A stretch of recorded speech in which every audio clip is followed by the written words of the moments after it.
नमस्कार दोस्तों, मैं हूं रवि। स्वागत करता हूं आपका अपने यूट्यूब चैनल मैथ मॉनिटर में। आज की इस वीडियो में हम लोग देखेंगे नंबर सिस्टम के पार्ट 5 को। नंबर सिस्टम के सीरीज को आगे बढ़ाते हुए हम लोग चलेंगे नंबर सिस्टम के कुछ वैसे इंपॉर्टेंट प्रश्नों के तरफ जो कि एग्जाम में बहुत ज़्यादा पूछे जाते हैं।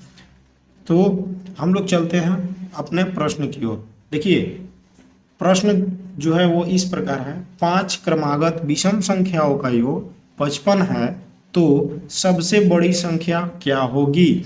देखिए, 5 क्रमागत सबसे पहले आप इस 5 क्रमागत विषम संख्याओं का योग 55 दिया हुआ है तो सबसे बड़ी संख्या क्या होगी। हमें संख्या पता नहीं है कौन कौन सी संख्या है, लेकिन उसका योग जो है वह दे दिया है, कितना है, 55 है। तो आइए सबसे पहले हम लोग सीखते हैं क्रमागत संख्या किसे कहते हैं। क्रमागत कहने का मतलब कि दो अंकों के बीच का अंतर हमेशा समान हो। जितनी संख्या दी गई हो उन सभी के बीच का जो अंतर है वह समान हो। देखिए, इन दोनों के बीच का अंतर कितना है, 1 है। इन दोनों के बीच का अंतर कितना है, 1 है। इन दोनों के बीच का अंतर कितना है, 1 है। ठीक है दोस्तों, तो जब अंतर समान हो और संख्या सीरियल अनुसार हो तो इसे क्रमानुसार बोलते हैं। देखिए, मान लीजिए कि ये हुआ 2, 4, 6, 8, 16। देखिए, यहाँ पे अंतर इन दोनों का कितना है, 2 का अंतर। 4 और 6 में कितने का अंतर है, 2 का। यानी कि अंतर अगर समान हो और संख्या लगातार दी गई हो तो उसे हम लोग क्रमागत बोलते हैं। ठीक है दोस्तों, देखिए यहाँ पे क्या बोल रहा है, 5 क्रमागत विषम संख्याओं का योग 55 है तो सबसे बड़ी संख्या क्या होगी। देखिए, इसको बनाने का तरीका जो है वो बहुत ही आसान तरीका है। यहाँ पे जो संख्या दी गई है, कितना दिया गया है, 55। कितना दिया गया है, 55। ठीक है दोस्तों, अब इस 55 को 5 से भाग दे दीजिए। 5 से भाग दे दीजिए। जब आप इसको कटाइएगा तो ये कितने बार में जाएगा, 11 बार में चला जाएगा। ठीक है दोस्तों, देखिए ये जो 5 क्रमागत संख्या है वो हमें पता नहीं है कितना है, लेकिन उन सभी का योग कितना दे दिया गया है, 55 दे दिया गया है। तो देखिए, जब आप 55 को 5 से भाग दीजिएगा तो यह जो संख्या निकलेगा वो कौन सा निकलेगा, बीच वाली संख्या निकलेगा। अभी आप लोगों को समझ में नहीं आया दोस्तों कि बीच वाली संख्या कैसे होगा। देखिए, मान लीजिए यह 5 संख्या है। 5 जो संख्या है वो अज्ञात है। 1, 2, 3, 4, 5। 5 जो संख्या है वो क्या है, अज्ञात है। हमें पता नहीं है कि 5 कौन कौन सी संख्या है, लेकिन उन सभी को जोड़ने के बाद हमारा 55 आना चाहिए। तो जब आप 55 को 5 से भाग दीजिएगा तो यह जो संख्या आएगा वह बीच वाली संख्या आएगा। यानी कि इधर से भी 2 छोड़ के लिख देना है और इधर से भी 2 छोड़ के लिख देना है। तो देखिए, अब हम इधर बढ़ेंगे पीछे। क्या बोला है, 5 क्रमागत विषम संख्याओं का योग, यानी कि 11 से पहले विषम संख्या क्या आता है, 9। ठीक है दोस्तों, और 9 से पहले क्या आता है, 7। ठीक है, इतना तक तो आप लोगों को कोई भी दिक्कत नहीं हुआ होगा। अब देखिए, अब 11 के बाद चलते हैं। 11 के बाद विषम संख्या क्या आता है, 13। और 13 के बाद कितना आता है, 15। ठीक है दोस्तों, देखिए अब हमारा जो है यह क्रमागत संख्या बनकर तैयार हो गया। यह क्रमागत संख्या बनकर तैयार हो गया। अब जब आप इन सभी को जोड़िएगा तो यह 55 के बराबर आ जाएगा। देखिए, 11 9 20, ठीक, और 20 7 27, 27 13 40 और 15 कितना हुआ दोस्तों, 40 और 15 कितना हुआ, 55।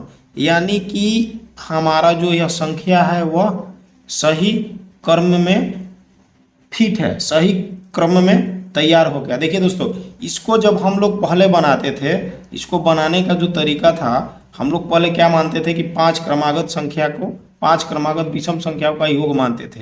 पहला संख्या x, दूसरी संख्या x+1, तीसरी संख्या x+2, ऐसे। तो उस प्रकार बनाने में टाइम अधिक लगता है, और आप अगर इस तरीका से बनाइएगा तो आपका टाइम एग्जाम में बहुत ज़्यादा ही बचेगा। तो आप जब इस प्रकार के प्रश्न को देखें तो उसे इसी मेथड से बनाएं। देखिए इसी प्रकार के एक और प्रश्न को हम लोग देखते हैं, ताकि जो भी आपके थोड़े बहुत डाउट हैं वो सारे डाउट क्लियर हो जाएंगे।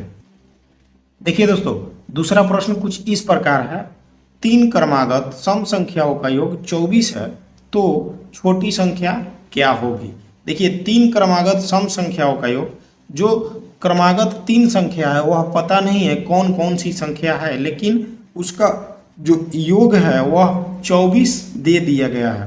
तो छोटी संख्या क्या होगी पूछ रहा है, तो उसमें से सबसे छोटी संख्या क्या होगी। तो देखिए इस प्रकार के प्रश्न को बनाने का जो मेथड है, सबसे पहले इस 24 को हम 3 से भाग देते हैं। जब इस 24 से हम 3 को भाग देते हैं, देखिए क्रमागत 3 संख्या हमको निकालना है जो कि अज्ञात है, 1 संख्या, 2 संख्या और 3 संख्या। इन तीनों संख्याओं को हम लोग को ज्ञात करना है जो कि अज्ञात है। पता नहीं है कि यहाँ पे कौन सी संख्या होगी, यहाँ पे कौन सी संख्या होगी और यहाँ पे कौन सी संख्या होगी, लेकिन इन तीनों का योग 24 के बराबर आना चाहिए। तो हम लोग सबसे पहले क्या करते हैं कि इस 24 को 3 से भाग दे देते हैं। जब इस 24 को 3 से आप भाग दीजिएगा तो बीच वाली संख्या निकल के आ जाएगी। तो इसको जब आप बार में कट जाएगा, जब आप 3 से 24 को कटाइएगा तो यह 8 बार में कट जाएगा। तो यह जो 8 आता है वो कितना, कौन सी संख्या, इसको कटाने के बाद जो संख्या आता है वो कौन सी संख्या आती है, बीच वाली संख्या। तो हम लोग बीच में लिख दिए। ठीक है दोस्तों, अब देखिए, अब इससे फिर यहाँ पे क्या बोला है, सम संख्या। तो 8 से पहले पहला सम संख्या क्या होता है, 6। ठीक है दोस्तों, और 8 के बाद कौन सा सम संख्या होता है, 10। ठीक है दोस्तों, यहाँ तक तो आप लोगों को कोई भी डाउट नहीं हुआ होगा।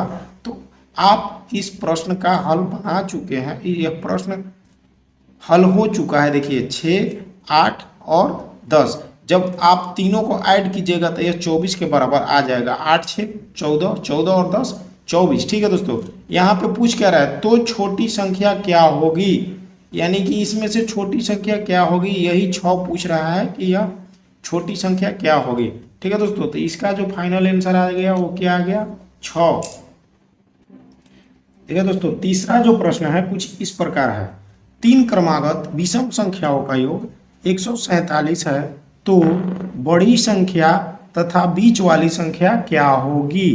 देखिए 3 क्रमागत विषम संख्या, 1 2 और ये 3 क्रमागत विषम संख्या है जो कि अज्ञात है, हमें पता नहीं है।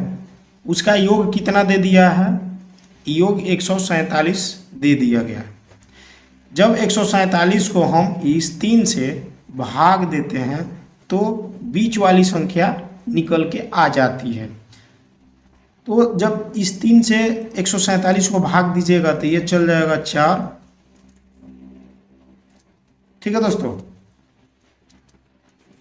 ठीक है दोस्तों, जब आप इसको कटाइएगा तो ये कितने बार में चल जाएगा, 49 बार में। तो ये जो आया वो क्या आया, बीच वाली संख्या आया, बीच वाली संख्या आया। देखिए यहाँ पे बोल भी रहा है विषम संख्या, तो 49 जो है वो विषम संख्या है। ठीक है दोस्तों, अब 49 से पहले कौन सी विषम संख्या है, 47। ठीक है दोस्तों, और 49 के बाद कौन सी विषम संख्या है, 51। ठीक है दोस्तों, आप लोगों को यहाँ तक तो कोई भी दिक्कत नहीं हुआ होगा। देखिए यही क्रमानुसार सीरियल तैयार हो गया और इसी में इस प्रश्न का जो भी सोल्यूशन है, देखिए बीच वाली संख्या क्या हुआ, 39। ठीक है दोस्तों, और क्या बोल रहा है, बड़ी संख्या क्या होगी, इसमें से बड़ी संख्या कौन सी है, 51। यही हो गया इसका आंसर। ठीक है दोस्तों, ये अज्ञात संख्या थी लेकिन इसको हम लोग निकाल लिए इस मेथड के माध्यम से। और जब आप इसको जोड़िएगा, देखिए 147 आना चाहिए, जब आप इसको जोड़िएगा तो 147 आ जाएगा। जब आप तीनों को जोड़िएगा तो 147 आ जाएगा। देखिए एक बात और समझिए, आप हमसे ये सवाल पूछ सकते हैं कि अच्छा सर ये जो है वो तो 3 की संख्या जो है वो आप निकाल दीजिए, बीच वाली जो संख्या आया यह 3 संख्या थी, 1 2 3, तो जो संख्या आया कटाने के बाद वो तो बीच वाली संख्या आ गया। अगर 4 संख्या हो ठीक है। अगर 4 संख्या हो तो कटाने के बाद बीच वाली संख्या कैसे आएगी। तो देखिए इस प्रकार के एक प्रश्न को देखते हैं ताकि आपके ये भी डाउट क्लियर हो जाएंगे। देखिए दोस्तों, इस प्रश्न को थोड़ा आप गौर से देखिएगा और बड़े ही ध्यान से देखिएगा। देखिए इस प्रकार के प्रश्न जब आपको एग्जाम में पूछा जाता है तो सबसे पहले किसी भी प्रश्न को एक बार उसको ध्यान से पढ़ें, उसको समझें और तब उसका सॉल्यूशन निकालें। इससे आपकी समय की भी बचत होगी कि बार बार समझना नहीं पड़ेगा। सबसे पहले आप प्रश्नों को पढ़िए, एक बार समझिए और समझने के बाद बनाइए, वो प्रश्न बनाने में और भी आसान हो जाएगा। देखिए 4 क्रमागत सम संख्याओं का योग 20 है, तो सबसे बड़ी संख्या कौन है। देखिए 4 क्रमागत सम संख्या, इसमें जो है वो 2 चीज का ध्यान देना है। सम संख्या पूछ रहा है कि विषम संख्या पूछ रहा है। यहाँ पे देखिए बड़ी संख्या पूछ रहा है। इन सभी का योग देखिए 1 2 3 4, 4 सम संख्या है जो कि हमें पता नहीं है, लेकिन उन सभी का योग कितना दे दिया गया है, 20 दे दिया गया है। तो हम क्या जानते हैं कि इस 20 को जब हम 4 से भाग देंगे तो बीच वाली संख्या आ जाएगी, यानी कि उन सभी का योग जो 20 है तो हम 4 से भाग देंगे तो बीच वाली संख्या आ जाएगी। ठीक है दोस्तों, अब जब आप इसको कटाइएगा तो ये कितने बार में कटेगा, 5 बार में। ठीक है दोस्तों, यह कितने बार में कटेगा, 5 बार में कट जाएगा। तो देखिए जब यह 5 बार में कटा, हमने क्या बोला कि यह जो कटता है, कटने के बाद जो आता है वह बीच वाली संख्या आती है। तो देखिए 1 2 3 4, 4 ही संख्या है। इसमें बीच वाली संख्या अगर यहाँ पे 5 बैठाते हैं तो इधर 1 इधर 2, ये तो बीच में नहीं हुआ। यहाँ पे अगर 5 रखते हैं तो फिर इधर ज़्यादा हो जाएगा, इधर कम हो जाएगा। ठीक है दोस्तों, तो देखिए यहाँ पे क्या लॉजिक निकल के आ रहा है। आप सवाल में देखिए 4 क्रमागत सम संख्याओं का योग, जबकि यह 5 जो है वो सम संख्या नहीं है, विषम संख्या है। ठीक है दोस्तों, यह सम संख्या नहीं है, विषम संख्या है। तो देखिए 5 के बाद जो एक संख्या जब हम आगे बढ़ते हैं तो क्या आता है, 6। ठीक है दोस्तों, यहाँ तक तो आप लोगों को कोई भी डाउट नहीं हुआ होगा। 5 के बाद जब हम बढ़ते हैं तो अगली संख्या क्या आती है, 6। जो 6 है वो क्या है, सम संख्या है। ठीक है दोस्तों, अब जब आप इस 5 से एक अंक पहले आते हैं तो 4 आता है। ठीक है दोस्तों, इस 5 से एक अंक जब आप पहले आते हैं तो वो क्या आता है, 4 आता है। और जो 4 है वो क्या है, सम संख्या है। ठीक है दोस्तों, तो देखिए अब हम लोगों का यहाँ पे संख्या निकल के आ गया, बीच वाली संख्या। यह भी सम संख्या, यह भी सम संख्या, और बीच में जो 5 है हम उसको नहीं लिखेंगे। तो यहाँ पे ये दोनों बीच में संख्या आ गया और इधर इधर दोनों साइड में हम लोगों को संख्या बैठाना था। पहला जो सम संख्या आता है वो क्या आता है, 2। ठीक है दोस्तों, और 6 के बाद वाला जो सम संख्या आता है वो क्या आता है, 8। ठीक है दोस्तों, आप लोगों को यहाँ तक कोई भी डाउट नहीं हुआ होगा। एक बार फिर वो 2 है और 6 के बाद वाला जो सम संख्या है वो 8 है। ठीक है दोस्तों, अब यह आपका क्रमागत संख्या तैयार हो गया, क्रमागत सम संख्या। इसमें पूछ रहा है सबसे बड़ी संख्या कौन सी है, सबसे बड़ी संख्या 8 है, ऑप्शन नंबर बी आंसर। ठीक है दोस्तों, आज की वीडियो में बस इतना ही। धन्यवाद। अगर आप लोगों को यह वीडियो अच्छा लगा हो तो प्लीज़ लाइक, कमेंट और अपने दोस्तों के साथ भी शेयर करें ताकि यह जानकारी आपके दोस्तों को भी मिल सके। तो आज की वीडियो में बस इतना ही। धन्यवाद। फिर मिलते हैं अगले वीडियो में कुछ नए प्रश्न और नए ट्रिक के साथ।